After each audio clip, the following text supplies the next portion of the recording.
മലക്കുകളുടെ മനുഷ്യനെക്കുറിച്ചുള്ള സംശയത്തിനെ തുടർന്ന് അല്ലാഹു ഖാല ഇന്നി അഅലമു മാലാ തഅലമൂൻ, നിശ്ചയം ഞാൻ അറിയുന്നു നിങ്ങൾ അറിയാത്തത് എന്ന് പറഞ്ഞതിന് ശേഷം വഅല്ലമ ആദമൽ അസ്മാ കുല്ലഹ എന്നാണ് പറയുന്നത്.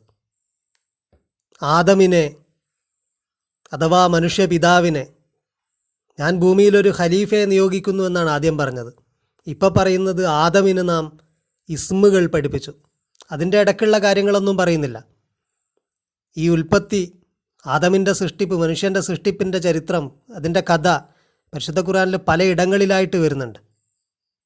അവിടെയൊക്കെ ഓരോ സമയത്തും ഓരോ കാര്യത്തെയാണ് എംഫസൈസ് ചെയ്യുന്നത്, ഓരോ കാര്യത്തിൻ്റെ വിശദാംശമാണ് പറയുന്നത്.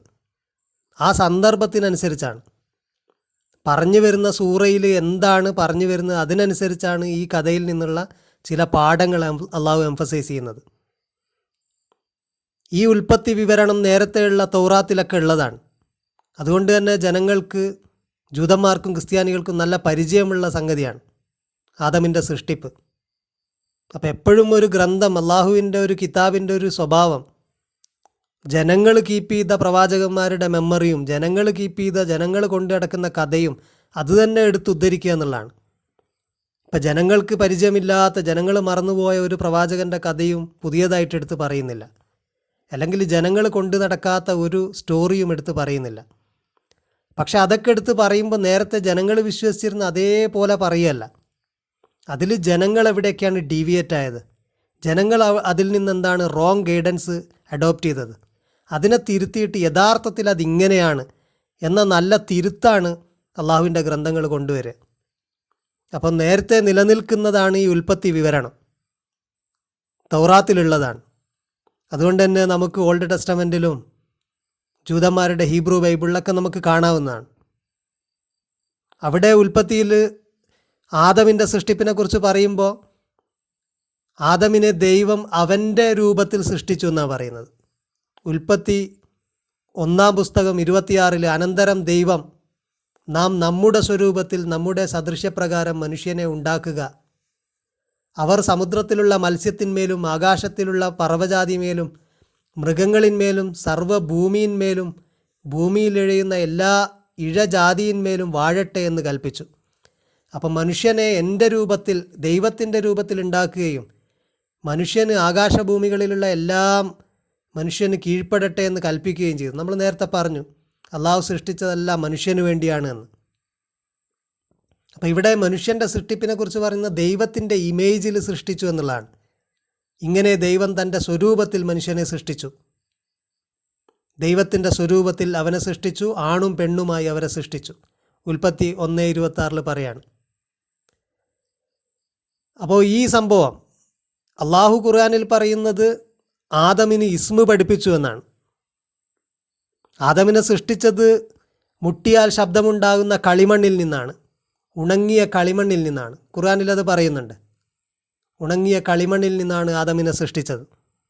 അങ്ങനെ സൃഷ്ടിച്ചപ്പോൾ അള്ളാഹു പറയുന്നുണ്ട്, മലക്കുകളോട് പറയുന്നുണ്ട്, അങ്ങനെ ഉണങ്ങിയ മുട്ടിയാൽ ശബ്ദമുണ്ടാകുന്ന കളിമണ്ണിൽ നിന്ന് ഞാൻ ഒരു രൂപത്തെ ഉണ്ടാക്കിയാൽ, വൈദ്കാല റബ്ബുക്കലിൽ മലായിക്കത്തി, മലക്കുകളോട് നിൻ്റെ റബ്ബ് പറഞ്ഞ സന്ദർഭം, ഇന്നി ഹാലിക്കുൻ ബഷറൻ, ഞാനൊരു ശരീരത്തെ ഉണ്ടാക്കുകയാണ്, മിൻ സ്വൽസാലിൻ മിൻ ഹമഇം മസ്നൂൻ, കറുത്ത ചളിയിൽ നിന്ന് ഉണക്കിയെടുത്ത മുട്ടിയാൽ ശബ്ദമുണ്ടാകുന്ന ഒരു കളിമൺ രൂപം എടുത്തുകൊണ്ട് ഞാനൊരു ബോഡിയെ ക്രിയേറ്റ് ചെയ്യാണ്.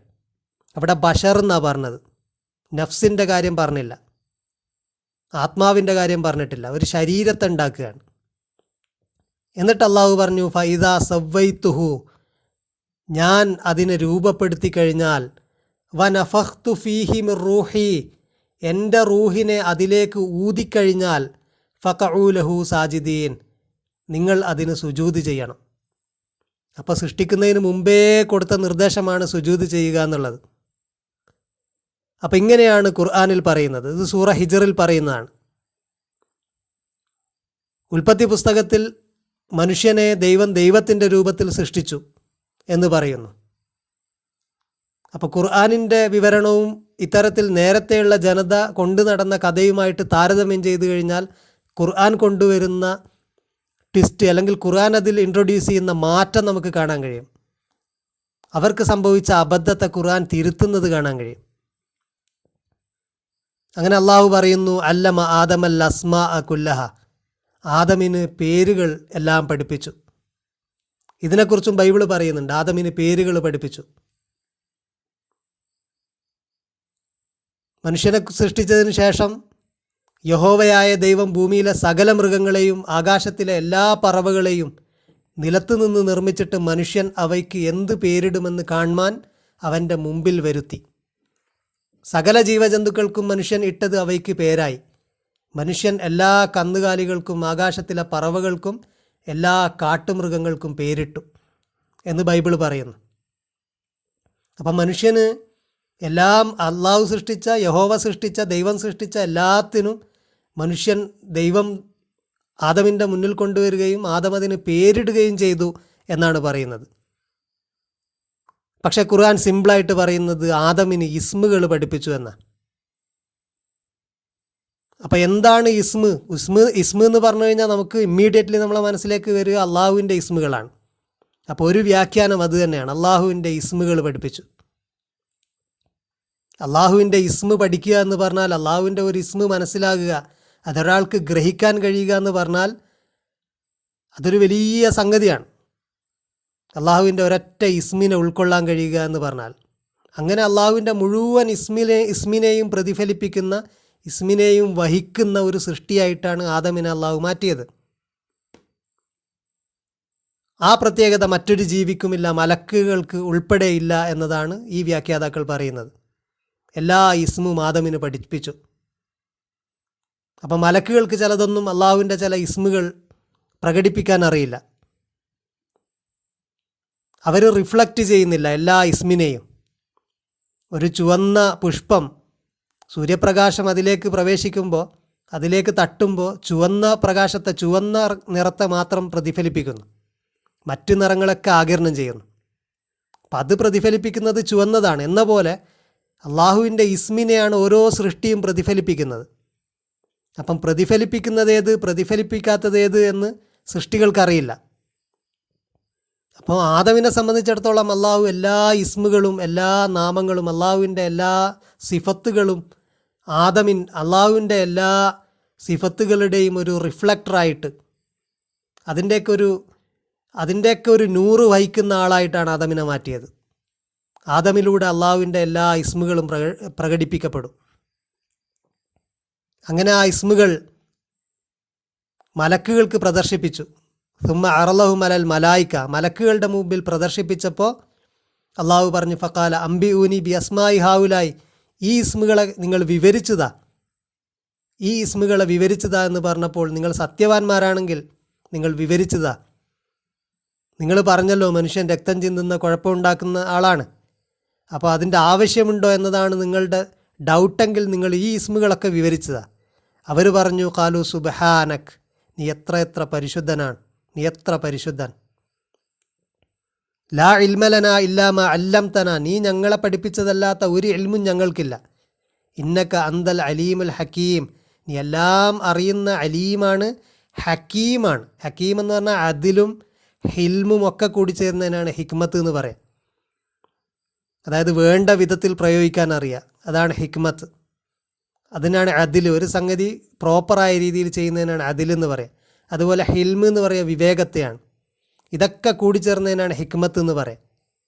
അപ്പം നീ ഹിക്മത്തുള്ളവനാണ്, ഇൽമുള്ളവനാണ്. നീ എന്തൊക്കെ ഞങ്ങൾക്ക് നൽകിയിട്ടുണ്ടോ അതേ ഞങ്ങൾക്കറിയുള്ളൂ. അപ്പോൾ ആദമിനോട് അള്ളാഹു പറയുന്നു, ഖാല യാ ആദം അംബി ഉഹും ബി അസ്മാഇഹിം, ഈ പേരുകളെ നീ അവർക്ക് വിവരിച്ചു കൊടുക്ക്. പഠിപ്പിച്ചു കൊടുക്കാനല്ല പറയുന്നത്, അള്ളാഹുവിനെ പഠിപ്പിച്ചു കൊടുക്കാൻ കഴിയുള്ളൂ. ആ ഇൽമ് അള്ളാഹുവിനെ നൽകാൻ കഴിയും. ഇൽമെന്ന് പറഞ്ഞാൽ ആ ഇസ്മുകൾ. അപ്പോൾ ആദം ആ ഇസ്മുകളെ അവർക്ക് വിവരിച്ചു കൊടുത്തു. അത് വിവരിച്ചു കൊടുക്കുമ്പോൾ അവർക്കത് മനസ്സിലാകുകയുള്ളൂ, അവർക്കത് പഠിക്കാൻ കഴിയില്ല. ഒരഭ്യാസം കാണിച്ചു കൊടുക്കുന്ന മാതിരി. അവർക്ക് ആ അഭ്യാസം കണ്ടു, പക്ഷെ അഭ്യാസം അവർ പഠിച്ചില്ല, അതവർക്കറിയില്ല. ഫലമ്മ അംബാഹും ബി അസ്മായിയും, ആ ഇസ്മുകൾ ആദം വിവരിച്ചു കൊടുത്തപ്പോൾ ഖാല അലം അക്കുല്ലക്കും, അള്ളാഹു പറഞ്ഞു, ഞാൻ പറഞ്ഞിട്ടില്ലേ, ഇന്നി അഅലമു ഗൈബ സമാവാതി വല്ലർള്, ആകാശഭൂമികളിൽ മറഞ്ഞിരിക്കുന്ന എല്ലാം ഞാൻ അറിയുമെന്ന് ഞാൻ പറഞ്ഞിട്ടില്ലേ. വഅലമു മാ തുബ്ദൂന മാ കുന്തും തക്തുമൂൻ, നിങ്ങൾ എന്തൊക്കെ വെളിവാക്കുന്നുണ്ടോ, എന്തൊക്കെ നിങ്ങൾ മറച്ചു വെക്കുന്നുണ്ടോ, അതൊക്കെ നാം അറിയും. നിങ്ങൾ എന്തൊക്കെ എക്സ്പ്രസ് ചെയ്യുന്നുണ്ട്, എന്തൊക്കെ പ്രകടിപ്പിക്കുന്നുണ്ട്, എന്തൊക്കെ നിങ്ങൾ പ്രകടിപ്പിക്കാതിരിക്കുന്നുണ്ട്. അപ്പം നിങ്ങൾ പ്രകടിപ്പിക്കുന്ന ഇസ്മുകളും നിങ്ങൾ പ്രകടിപ്പിക്കുന്നതൊക്കെ എനിക്കറിയാം. നിങ്ങൾ പ്രകടിപ്പിക്കാതെ, നിങ്ങൾക്ക് പ്രകടിപ്പിക്കാൻ കഴിയാതെ നിങ്ങളിൽ ഒളിഞ്ഞു കിടക്കുന്നതും എനിക്കറിയാം. അത് നിങ്ങൾക്കറിയില്ലെങ്കിലും. അപ്പം മലക്കുകളുടെ ഒരു സംശയം ഇവിടെ, മലക്കുകൾ ഉന്നയിച്ച ഒരു സംശയമായിരുന്നു മനുഷ്യരെക്കുറിച്ച്. അതവർക്ക് ക്ലിയറായി. മനുഷ്യൻ എല്ലാ ഇസ്മിൻ്റെയും വാഹകനാണ്. അള്ളാഹുവിന് ആ അർത്ഥത്തിലാണ് മനുഷ്യനൊരു മൈക്രോകോസ്മാണ്. മൊത്തം പ്രപഞ്ചത്തിൽ അള്ളാഹുവിൻ്റെ എല്ലാ ഇസ്മിനെയും റിഫ്ലക്റ്റ് ചെയ്യുന്ന ഒരു മൊത്തം പ്രപഞ്ചത്തിൻ്റെ ഒരു ചെറിയ രൂപമാണ് എന്നൊക്കെ ഈ വ്യാഖ്യാതാക്കൾ പറയുന്നത്. ഇതൊരു വ്യാഖ്യാനമാണ്. മറ്റൊരു വ്യാഖ്യാനം ബൈബിളിൽ പറയുന്നത് പോലെ എല്ലാ ജീവികൾക്കും ആദം പേരിട്ടു. ആദമിന് പേരിടാനുള്ള ഒരു കഴിവ് അള്ളാഹു നൽകി, അഥവാ നോളജ് അക്വയർ ചെയ്യാനുള്ള, ഇൽമ് നേടാനുള്ള കഴിവ്. അങ്ങനെ ആദം എല്ലാത്തിനെയും പേരിട്ടു. ബൈബിളിൽ അതിനെക്കുറിച്ച് പറയുന്നത് യഹോവയായ ദൈവം ആദമിൻ്റെ മുമ്പിൽ എല്ലാം കൊണ്ടുവന്നു. അപ്പോൾ ആദം എല്ലാത്തിനും പേരിട്ടു. അതിനൊക്കെ അത് പേരായി. എങ്കിലും മനുഷ്യന് തക്കതായൊരു തുണ കണ്ടുകിട്ടിയില്ല. ആകയാൽ യഹോവയായ ദൈവം മനുഷ്യനൊരു ഗാഢനിദ്ര വരുത്തി. മനുഷ്യനൊരു തുണ അതിലൊന്നും കിട്ടിയില്ല. അപ്പോൾ യഹോവയായ ദൈവം മനുഷ്യനൊരു ഗാഢനിദ്ര വരുത്തി. അവൻ ഉറങ്ങിയപ്പോൾ അവൻ്റെ വാരിയെല്ലുകളിൽ ഒന്ന് എടുത്ത് അതിനു പകരം മാംസം പിടിപ്പിച്ചു. യഹോവയായ ദൈവം മനുഷ്യനിൽ നിന്ന് എടുത്ത വാരിയെല്ലിനെ ഒരു സ്ത്രീയാക്കി അവളെ മനുഷ്യൻ്റെ അടുക്കൽ കൊണ്ടുവന്നു. അപ്പോൾ മനുഷ്യൻ, ഇത് ഇപ്പോൾ എൻ്റെ അസ്ഥിയിൽ നിന്ന് അസ്ഥിയും എൻ്റെ മാംസത്തിൽ നിന്ന് മാംസവുമാകുന്നു.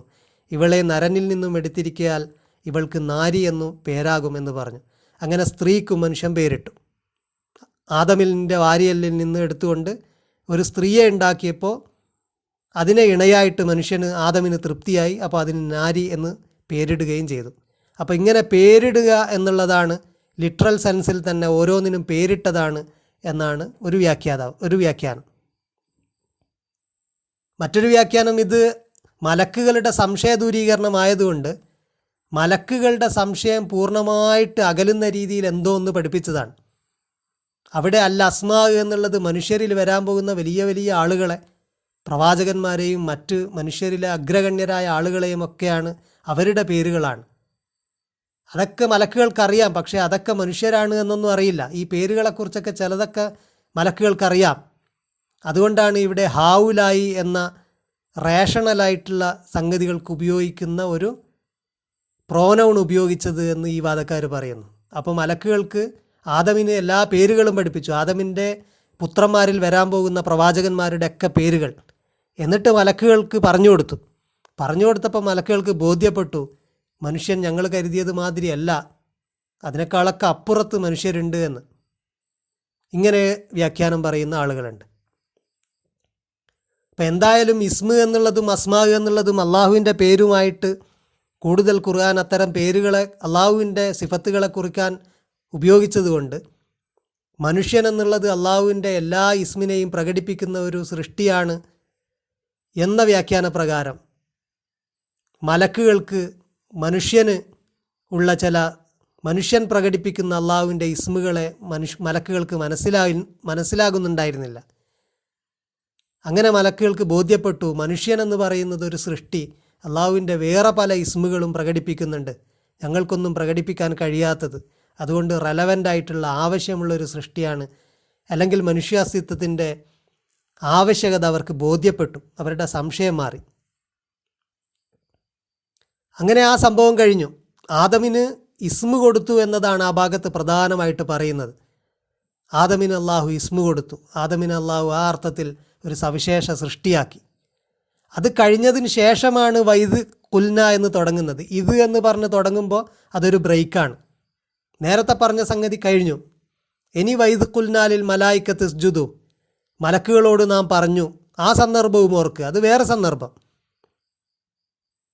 ഈ പേരിടാൻ അല്ലെങ്കിൽ അള്ളാഹു ഇസ്മുകൾ പഠിപ്പിച്ചത് കൊണ്ടുള്ള ബഹുമാന സൂചകാർത്ഥം മലക്കുകളോട് സുജൂദ് ചെയ്യാൻ പറയുകയാണ് എന്ന് തോന്നിപ്പോകും. പക്ഷെ അങ്ങനെയല്ല, ഇത് വേറെ സന്ദർഭമാണ്. നേരത്തെ തന്നെ സൂറ ഹിജ്റിൽ ആയത്തിൽ പറഞ്ഞല്ലോ, നാം ഒരു സൃഷ്ടിയെ ഉണ്ടാക്കി കഴിഞ്ഞാൽ നിങ്ങൾ സുജൂദ് ചെയ്യണം. നേരത്തെ കൊടുത്തതാണ് ആ നിർദ്ദേശം. അത് ഈ ഇസ്മു പഠിപ്പിക്കലുമായിട്ട് യാതൊരു ബന്ധവുമില്ല.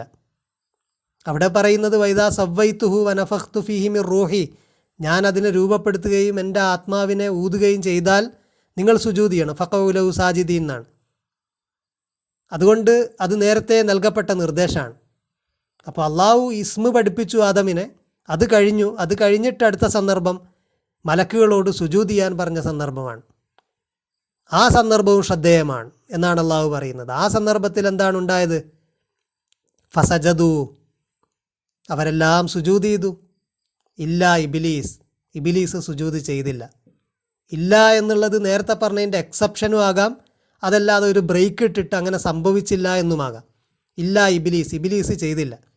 ആദമിനോട് പറഞ്ഞതിനെന്തിനാ ഇബിലീസ് ചെയ്യുന്നത്? ഇബിലീസ് മലക്കുകളോട് പറഞ്ഞതിനെന്തിനാണ് ഇബിലീസ് ചെയ്യുന്നത് എന്ന് ചിന്തിച്ചാൽ, അള്ളാഹുവിൻ്റെ കൽപ്പനകൾ സൃഷ്ടികളിലെത്തുന്നത് മലക്കുകൾ വഴിയാണ്. നമ്മളിലേക്ക് അള്ളാഹുവിൻ്റെ കൽപ്പന എത്തിയതും മലക്കുകൾ വഴിയാണ്. എല്ലാ സൃഷ്ടിക്കും അള്ളാഹുവിൻ്റെ കൽപ്പനകൾ എത്തിക്കുന്ന ഉത്തരവാദിത്തം, അള്ളാഹുവിൻ്റെ അമ്ര നടപ്പിലാക്കുക എന്നുള്ളത് മലക്കുകളുടെ ഉത്തരവാദിത്തമാണ്. അതുകൊണ്ട് മലക്കുകളോട് പറഞ്ഞ കൽപ്പന എല്ലാ സൃഷ്ടികൾക്കും ബാധകമായത് ഉണ്ടാകാം. അപ്പോൾ മലക്കുകളൊക്കെ അതനുസരിച്ചു, പക്ഷേ ഇബിലീസ് അനുസരിച്ചില്ല. അവൻ വിസമ്മതിച്ചു. വസ്തക്ബറ, എന്നിട്ട് അവൻ കിബിർ കാണിച്ചു. അവൻ കാണിച്ച കിബിറിനെക്കുറിച്ച് സൂറ അഹ്റാഫിലും മറ്റും വിശദീകരിച്ച് പറയുന്നുണ്ട്. നമുക്ക് അവിടെ എത്തുമ്പോൾ വിശദീകരിക്കാം. വക്കാന മിനൽ കാഫിരിൻ, അവൻ കാഫിരീങ്ങളിൽ പെട്ടു. അപ്പോൾ കുഫർ അവിടെയാണ് തുടങ്ങുന്നത്. അള്ളാഹുവിൻ്റെ കൽപ്പനയെ അവൻ ധിക്കരിച്ചു.